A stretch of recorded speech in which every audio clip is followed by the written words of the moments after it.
우리 지난 시간에는 기후의 개념, 그리고 기후 요소와 기후 요소의 특성을 결정하는 다양한 기후 요인들, 그리고 우리나라의 전반적인 기후 특징까지 살펴봤고요. 이 시간부터는 우리나라의 기후 특성을 기후 요소인 기온과 강수, 그리고 바람의 측면에서 살펴보도록 하겠습니다. 먼저 우리나라의 기온 특징을 먼저 살펴볼게요. 자, 첫 번째 우리나라 기온의 특징은 연평균 기온의 분포에 있는데요. 자, 연평균 기온의 분포가 어떻게 나타나는지를 자세히 살펴보면 남에서 북으로 갈수록 대체로 기온이 낮아집니다. 이거는 기온에 영향을 미치는 위도라는 기후 요인 때문이겠죠. 그리고 해안에서 내륙으로 갈수록 기온이 낮아집니다. 자, 그런데 기온이 낮아진다라는 것은 연평균 기온이 낮아진다라는 거죠. 여기서 말하는 연평균 기온은요, 여름철 기온, 즉 최난월 평균 기온과 겨울철 최한월 평균 기온의 평균이에요. 그런데 우리나라는 특징을 보면, 자, 지역별 기온의 차이가 여름철보다 겨울철에 훨씬 크게 나타납니다. 그래서 연평균 기온의 지역별 차이를 보면요. 여름은 대부분 다 비슷비슷하게 더운데 겨울철 기온, 즉 1월 평균 기온의 지역적 차이가 그대로 연평균 기온 분포에 영향을 준다라는 것을 알 수 있어요. 자, 지도를 보고 한번 확인을 해볼게요. 자, 1월 평균 기온 지도와 8월 평균 기온 지도를 보면, 자, 8월 평균 기온은요, 우리나라 지금 한반도에서 가장 기온이 높은 제주 지역, 서귀포 지역이 지금 8월 평균 기온이 27도 정도 됩니다. 그리고 가장 8월 평균 기온이 낮은 곳이 여기, 이 백두산 근처, 여기는 해발고도가 높기 때문에 더 8월 평균 기온이 높게 나타나는 거겠죠? 16도 정도 나오고요. 우리 남한에서 해발고도가 높다라고 하는 지역, 요 대관령 요 지역은 21도 정도가 나옵니다. 그런데 1월 평균 기온은요, 제주도가 6도 정도 되고요. 가장 추운 요 지역은 영하 16도 정도 됩니다. 자, 그러면 단순하게 생각을 해보면 8월에는, 즉 여름에는 대부분의 지역이 고만고만하게 더워요. 그런데 겨울철에는 지역별 요 최하늘 평균 기온의 차이가 매우 크게 나타난다라는 것을 알 수 있죠. 그러니까 연평균 기온의 분포에서도 당연히 1월 평균 기온 분포가 영향을 주는 거예요. 그래서 남에서 북으로 갈수록 연평균 기온은 낮아지고요. 해안에서 내륙으로 갈수록 연평균 기온이 낮아지는 거죠. 자, 여기까지 갔죠. 그리고 연평균 기온의 지역 차는요, 동서간보다 남북 간의 차이가 더 크답니다. 이것은 당연하겠죠. 우리나라는 국토의 생김새가 남북 간, 즉 위도의 차이가 많이 나타나게 남북 간 긴 이런 형태이기 때문에 당연히 동서간보다 남북 간의 차이가 더 크게 나타납니다. 자, 기온 분포의 지역 차이를 좀 더 상세하게 살펴보면요. 1월 평균 기온, 그러니까 겨울철이죠.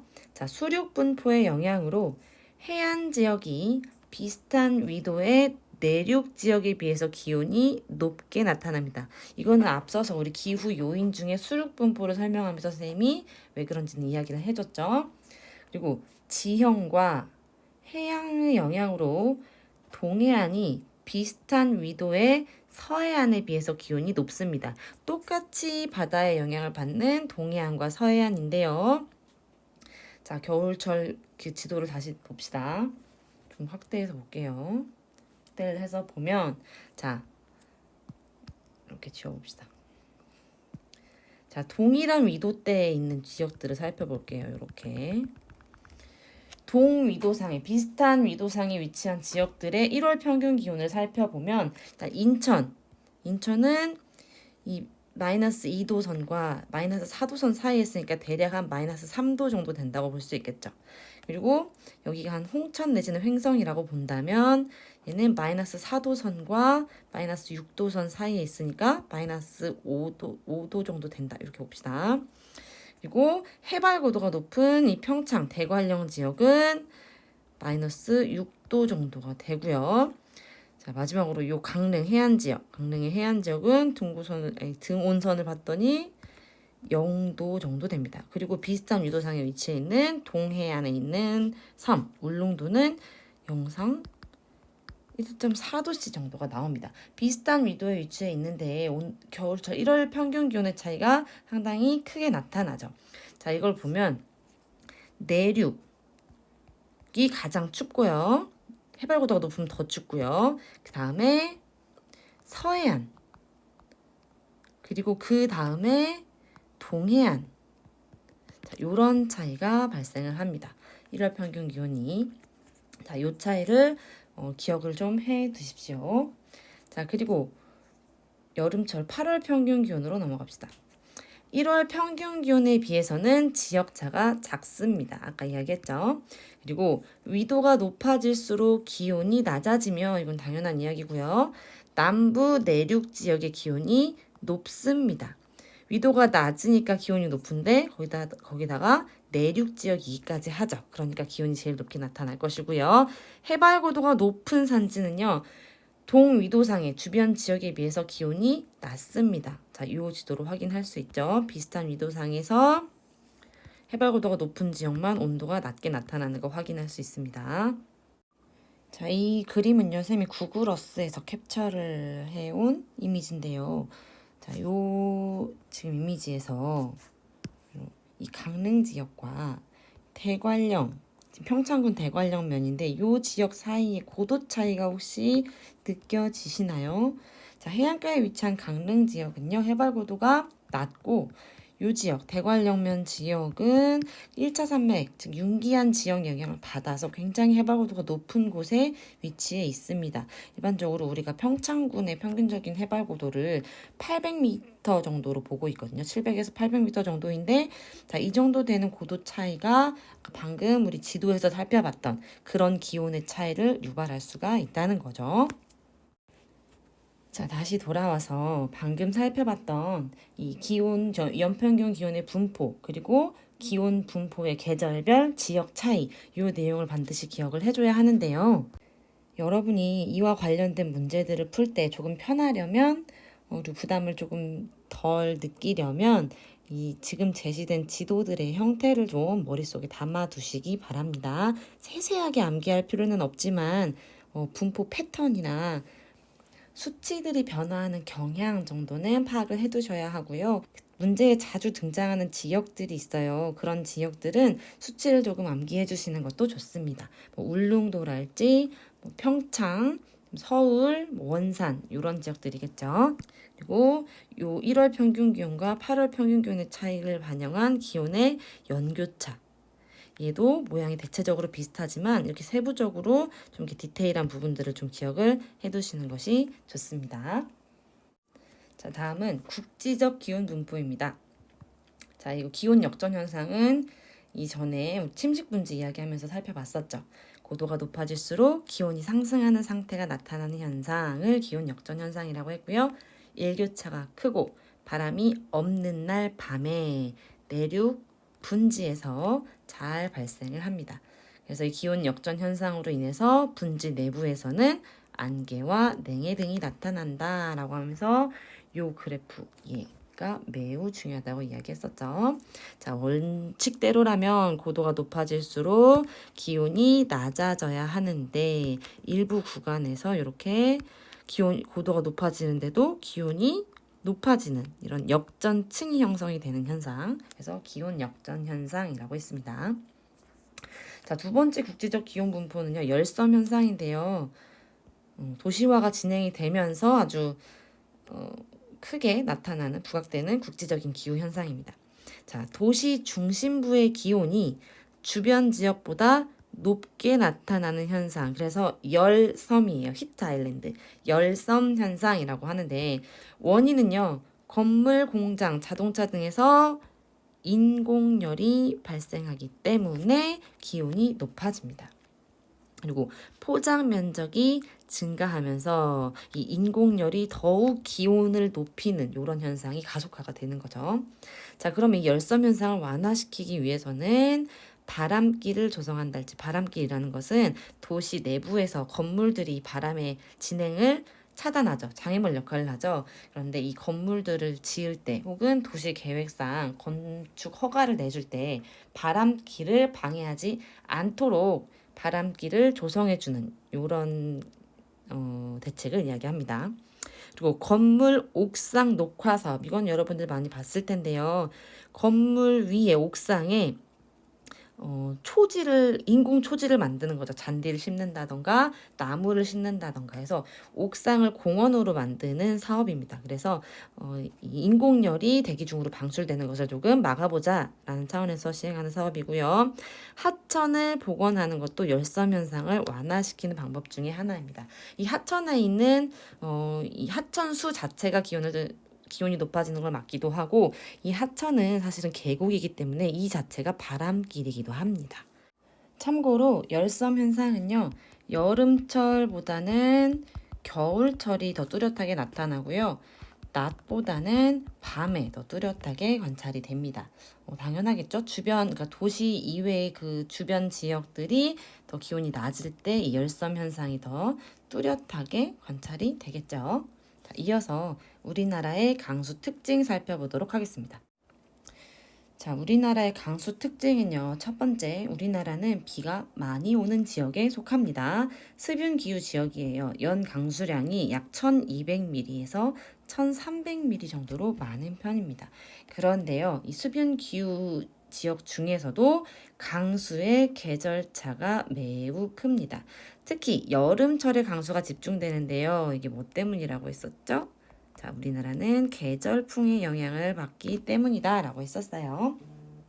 자, 그리고 세 번째, 우리나라는 강수의 연변동이 매우 큽니다. 자, 위에는 강수의 계절차였죠. 1년 중에 여름과 겨울의 강수량의 차이가 크다라는 게 우리나라의 특징이었다면, 세 번째 특징은요, 연 변동이 크다라는 거예요. 그러니까 작년, 올해, 내년 이렇게 각 총 연의 강수량의 차이가 크다라는 건데요.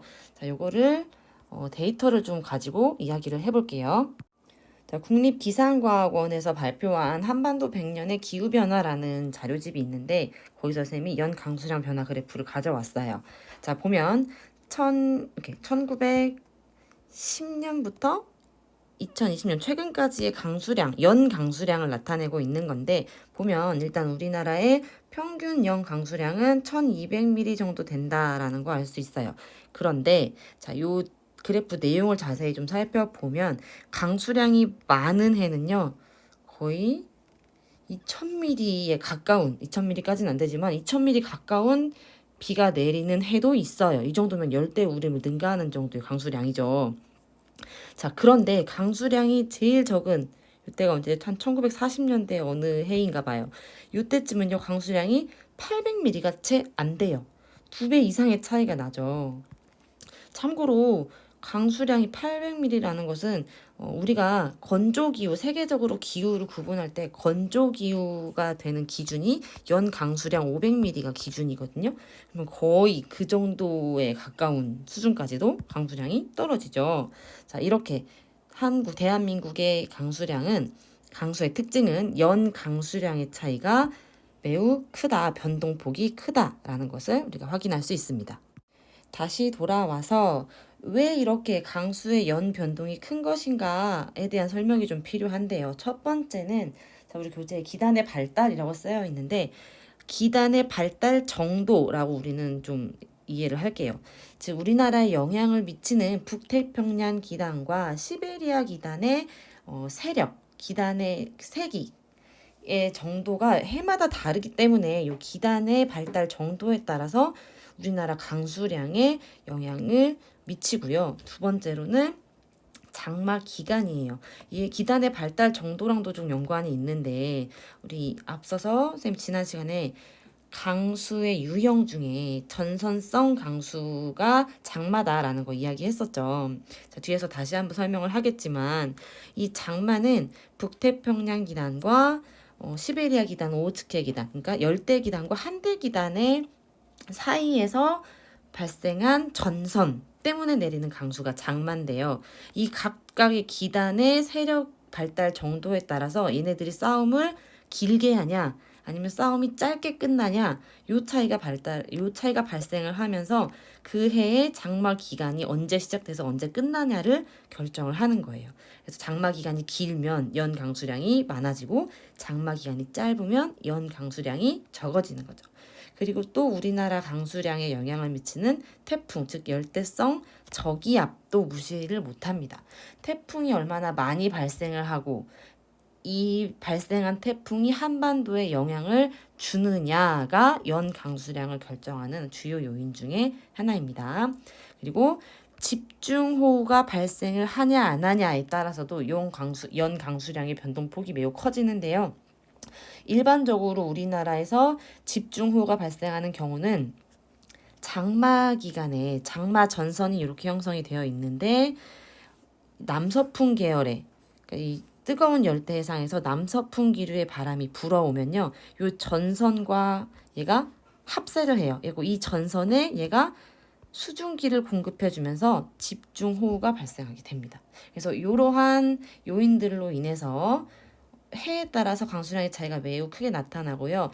그렇기 때문에 우리나라는 홍수와 가뭄이 자주 발생하는 겁니다. 홍수라는 것은 평년에 비해서 비가 더 많이 왔을 때 일어나는 거고, 가뭄도 평년에 비해서 비가 더 적게 왔을 때 발생하는 거죠. 그래서 우리나라는 수변기후임에도 불구하고 강수량의 연변동이 크기 때문에 가뭄도 빈번하고 홍수도 빈번합니다. 자, 다음은 강수분포의 지역차인데요. 사실은 이 내용이 가장 중요하고 여러분이 가장 힘들어하는 내용이기도 해요. 자, 우리나라의 강수 분포의 지역차에 영향을 미치는 아주 중요한 요인이요, 풍향과 지형입니다. 우리나라에서 지역 간 강수량의 차이를 유발하는 강수는요, 대부분 지형성 강수예요. 그래서 이 강수 분포의 지역차를 공부하기 위해서는 반드시 우리나라의 지형에 대한 학습이 완벽하게 이루어진 후에 오셔야 합니다. 구체적인 지역들을 좀 살펴보겠습니다. 일단 다우지, 소우지, 다설지라는 개념이 등장을 하는데요. 말 그대로 문자 그대로 다우지는 비가 많이 오는 지역, 소우지는 비가 적게 오는 지역, 다설지는 눈이 많이 오는 지역을 이야기를 하는데요. 여기서 여러분이 오해하지 말아야 할 것, 다우지, 소우지, 다설지를 구분하는 명확한 기준이 있는 것은 아니라는 점입니다. 뭐 몇 미리 이상이면 다우지고 몇 미리 이하면 소우지고 이렇게 구분을 하는 것이 아니고요. 일반적으로 동일한 위도상에서 지역들을 비교해 봤을 때 강수량의 분포 차이가 크게 나타나면 다른 주변 지역에 비해서 비가 많이 오는 지역, 비가 적게 오는 지역, 혹은 눈이 많이 오는 지역, 이런 개념으로 접근을 하셔야 이해가 쉽습니다. 자, 구체적으로 좀 보겠습니다. 우리나라의 대표적인 다우지는요, 남서기류의 바람 바지 사면에 형성됩니다. 바람 바지라는 것은, 자, 이렇게 지형이 있을 때 공기가 유입이 되면 요 공기의 이동이 막히는, 요 지형적으로 막히는 요 사변을 바람 바지 사면이라고 했죠. 이 공기가 지형에 넘어가면서, 그러니까 상승 기류가 형성되면서 비를 내리고 지형을 넘어서 하강하는 지역은 반대로 하강 기류가 형성이 되니까 비가 안 온다고 했었죠. 그 차이라고 보시면 됩니다. 그리고 참고로 남서기류를 강조하는 이유는 강수량에 영향을 주는 이 지형성 강수를 유발하는 기류들이 주로 남쪽에서 오는 습윤한 기류들이고요. 지역적인 강수량 차이를 유발하는 지형 장벽들이 우리가 2차 산맥이라고 알고 있는 그 방향의 아이들이기 때문에 이 남서기류와 그리고 그 바람 바지 사면을 다우지 형성의 중요한 요인으로 꼽는 겁니다. 자, 계속 살펴보면, 자, 한강 중상류 지역, 그리고 청천강 중상류 지역, 그리고 제주도와 남해안 일대인데요. 얘네들은 모두 지형성 강수에 의해서 강수량이 주변 지역보다 많게 나타나는 이런 지역들입니다. 지도를 보면서 한번 살펴보겠습니다. 선생님이 마음에 드는 지형도가 없어서 일단 이 사진을 가져오기는 했는데요. 자, 이거는 기사에서 가지고 온 지도인데 2005년에 우리나라 국토연구원에서 새로운 산맥 지도를 발간을 했어요. 그런데 논쟁의 여지가 아직 남아있기 때문에 여러분은 교과서에 등장하는 산맥 지도를 이해를 하시고, 이 둘의 차이를 굳이 설명을 하자면, 자, 왼쪽에 있는 산맥 지도는요. 지형의 형성 과정, 형성 원인을 반영한 지질 구조를 반영한 산맥 지도예요. 그러다 보니 실제로 우리가 인식할 수 있는 산맥의 흐름을 중시하지는 않았다는 거. 근데 반면에 지금 국토연구원에서 새로 발간한 요 지도는요. 실제로 우리가 산맥이라고 인지할 수 있는 그러니까 산 줄기를 표현한 지도라고 보시면 됩니다. 그래서 1차 산맥은 가장 굵고 뚜렷한 산맥, 2차 산맥, 3차 산맥, 독립산맥으로 갈수록 이제 해발 고도가 낮고 얕은 산지들을 표현을 해준 거예요. 자, 참고로 설명을 해줬고요. 그러니까 여러분은 그 교과서에 나오는 산맥 지도를 기억을 하시면 됩니다. 하지만 이 산맥들이 실제로 눈에 보이는 산줄기는 아니라는 것만 인지를 해주세요. 자, 계속 봅시다. 앞에서 살펴봤던 다우지, 즉 남서기류의 바람바지 사면이 한강 중상류였죠. 자, 요 지역이 되겠습니다. 자, 그리고 두 번째 청천강 중상류 지역 요 지역이 되겠습니다. 그리고 제주도와 남해안 일대. 그러니까 요 지금 이 산맥도에는 표현되어 있지 않지만 이렇게 남해안을 따라서 산줄기가 구성되어 있거든요. 그래서 요 지역 그리고 이 지도에 나와 있지 않지만 제주도 지역까지 제주도에도 아주 높은 산인 한라산이 위치해 있죠. 그래서 이렇게 지형성 강수에 의한 다우지 지역들을 기억을 해두세요. 자, 다음은 소우지입니다. 소우지는 일단 상승 기류가 발생하기 어려운 지역은 다 비가 안 옵니다. 대표적인 지역이 평야 지역인 대동강 하류 지역. 물론 대동강 하류 지역 말고도 지형성 강수가 발생하기 어려운 그러니까 산맥 같은 지형적 장벽이 없는 지역. 대표적인 사례가 전남의 신안 지역이죠. 이 지역도 상승 기류가 발생하기 어려운 평야 지역이기 때문에 구름이 많이 형성되지 않고 그래서 일사량도 높고 그래서 천일 제어업이 발달한다. 이런 이야기 했었죠. 자, 아무튼 이 평야 지역 그리고 개마고원 지역. 개마고원 지역은요.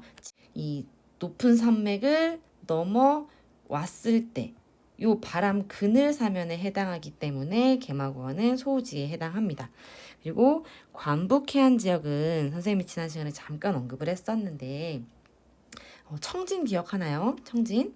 그래서 차가운 바다의 영향을 받아서 이 표면의 온도가 차갑기 때문에 상승 기류가 발생하기 어렵다라고 설명했었던 부분이에요. 다음은 영남 내륙 지역.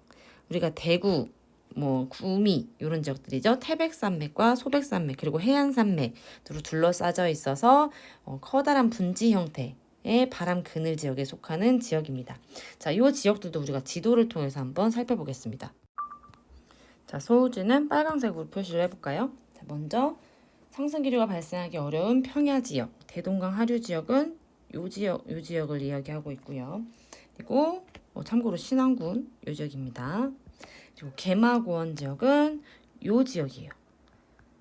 지금 눈에 띄지는 않지만 이게 높은 산맥들로 이렇게 둘러싸여 있는 지역들이 바람 그늘에 해당해서 적게 비가 내리는 지역이고요. 그리고 관북 해안 지역은 요 지역입니다. 요 지역. 그리고 영남 내륙 지역은 요 지역이 되겠죠. 자, 이렇게 대표적인 소우지들이고요. 자, 이어서 다설지 살펴보겠습니다. 다설지는요, 우리나라에서 눈이 가장 많이 오는 대표적인 지역 울릉도가 있고요. 그리고 강릉, 속초 일대의 강원도 영동지방, 그리고 대관령 일대, 호남 서해안 및 소백산맥 서사면 지역이 대표적인 다설지입니다. 자, 얘네들은요, 다우지와 마찬가지로 겨울철에 기류가 지형을 만나서 지형의 그 바람 바지 사면의 강설 현상을 일으킨 형태인데요.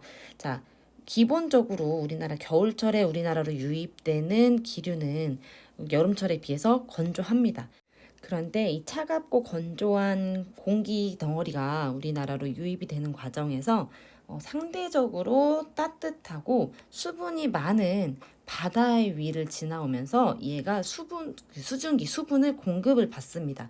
이 상태에서 차가운 공기가 수증기를 공급받은 상태에서 지형적인 장벽을 만나니까 이 바닷가에서 공급받은 이 수분을 그 지형의 바람 바지 사면에다가 내려놓는 거죠. 그렇게 해서 발생하는 강설 현상이 이런 다설지를 형성을 하는 겁니다. 다설지도 지도에 한번 표시를 해보겠습니다. 얘는 검정색으로 할게요. 자, 일단 표시가 안 돼 있는데 여기 울릉도 지역, 울릉도, 그리고 영동지방, 이 지역이 되겠죠. 이 지역, 영동지방, 그리고 대관령 일대, 그리고 호남 서해안, 이 지역, 호남 서해안 및 소백산맥의 서사면, 이 지역입니다. 그래서 지형성 강수의 요인으로 많은 눈을 내리는 지역들을 살펴봤는데요. 사실 여기서 의문이 안 들었을 수도 있지만 한 가지 추가적으로 설명을 조금 해주자면, 똑같이 지형성 강수로 유발되는 강설 현상인데, 자, 북쪽에서 이렇게 기류가 들어오죠. 그런데 왜 요 원산만을 기준으로 해서 남쪽 요 지역만 눈이 많이 와요? 이 지역은 왜 눈이 안 올까요?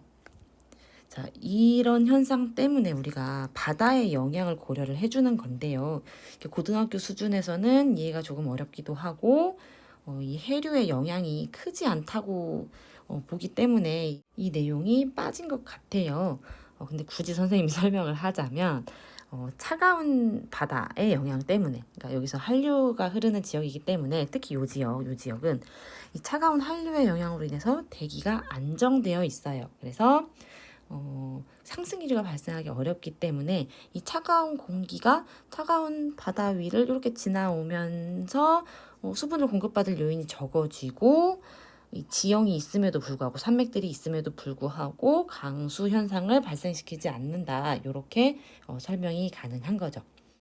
그리고 또 한 가지, 강수는 결국에는 수분의 응결 현상이잖아요. 그러니까 즉 공기 중에 기체 상태로 있던 수분이 액체 상태가 돼서 떨어지는 건데, 이 응결 현상이 발생하려면 이 공기의 온도와 표면의 온도 사이에 온도 차이가 크게 발생을 할수록 유리해요.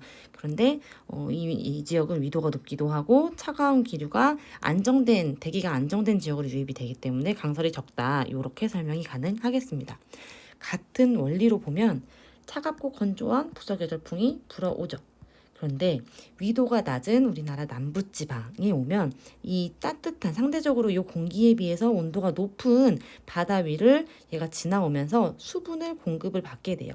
그래서 이 바다에서 공급된 수분을 이렇게 별로 높지도 않지만 이 지형적인 장벽을 만나서 바람 바지 사면에 몽땅 내려놓아서 이 서해안 지역 중에서도 남부 호남 지역의 서해안에 이 강설 현상을 유발을 하는 거죠.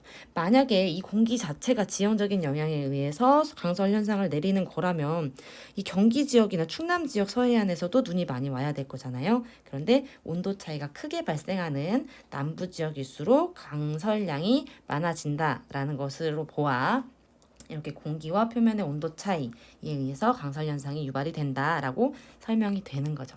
사실 이 부분은 이해가 안 가는 친구들은 굳이 이해하려고 노력하지는 않아도 돼요. 하지만 선생님은 개인적으로 의문사항이 생길까봐 추가적인 설명을 좀 했습니다. 자, 계속해서 우리 교과서가 아니라 우리 교재 볼 건데요. 자, 이 지도가 매우 중요합니다. 우리 앞에서 강수량 살펴봤고, 우리나라의 강수 특성 살펴봤고, 각 지역별로 강수 차이가 어떻게 나타나는지를 아주 자세하게 살펴봤는데요.